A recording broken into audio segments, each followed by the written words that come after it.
ठाकरेंच्या शिवसेनेचे माजी खासदार विनायक राऊतांसह कुटुंबाच्या विरोधात गुन्हा दाखल। विनायक राऊत यांची सून गिरिजा राऊतांकडून जादूटोणा विरोधी कायद्याअंतर्गत गुन्हा दाखल। विनायक राऊत मुलगा नगरसेवक गीतेश राऊत विरुद्ध गुन्हा दाखल।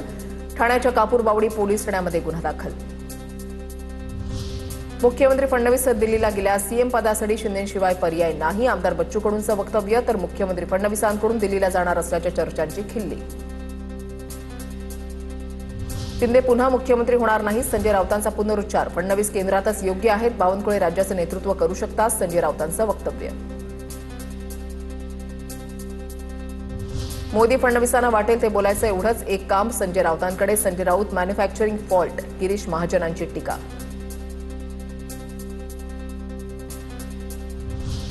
नगरसेविका राजूल पाटील ठाकरेंच्या सेनेच्या पक्षापासून अलिप्त। आदित्य ठाकरेंनी बोलावलेल्या नगरसेवकांच्या बैठकीमध्ये राजूल पाटील गैरहजर। मुंबई महापालिकेच्या सभागृहाच्या बाहेर झालेल्या आंदोलनापासूनही राजूल पाटील अलिप्त होत्या। राजस्थानमधील अनेक गोशाळा बोगस असल्याचा संजय राऊतांचा आरोप। मृत गायींच्या नावावरही अनुदान घेतल्याचा दावा संजय राऊतांचा आहे। शरद पवारांचा फोटो वापरण्यास पवारांनी मान्यता दिली। दादांच्या राष्ट्रवादीचे जिल्हाध्यक्ष संजय पवार यांचा दावा। तर शरद पवारांचा फोटो वापरण्यासंदर्भात तटकरेंना पत्र लिहिणार, संजय पवार यांची माहिती। शासकीय निधी आपल्या बापाचा पैसा आहे अशी धारणा प्रशासनाची झाली आहे। खासदार विशाल पाटलांचा मिरज पंचायत समिती प्रशासनावर जोरदार निशाणा। मिरज तालुक्यामध्ये मोठा प्रशासकीय भ्रष्टाचार झाल्याचाही आरोप। आता पाहूया टॉप 9 मोठ्या बातम्या।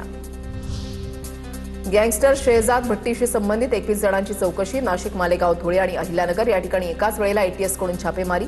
भट्टीनं सोशल मीडियाच्या माध्यमातून टेरर टास्क दिल्याची माहिती। बिश्नोई टोळीशी संबंधित 3 शूटरला दिल्ली पोलिसांकडून अटक। बिश्नोई गँगचा मोठ्या गुन्ह्याचा कट उधळला, दिल्ली पोलिसांच्या विशेष पथकाची कारवाई।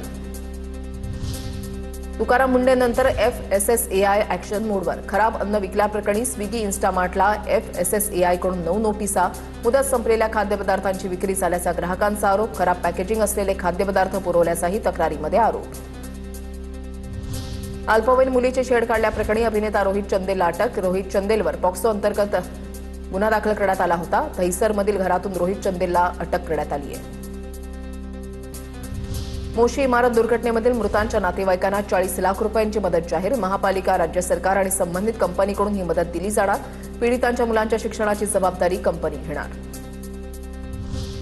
शाळा बंद आंदोलनाचा शिक्षकांना फटका। 8,629 शिक्षकांचा 1 दिवसाचा पगार कापणार, शिक्षण विभागाचा निर्णय।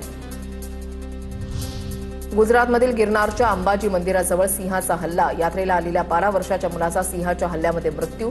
गिरनार पर्वत चढत असताना सिंहाचा मुलावर हल्ला। भाविकांना रात्रीच्या वेळेला सतर्क राहण्याचं आवाहन।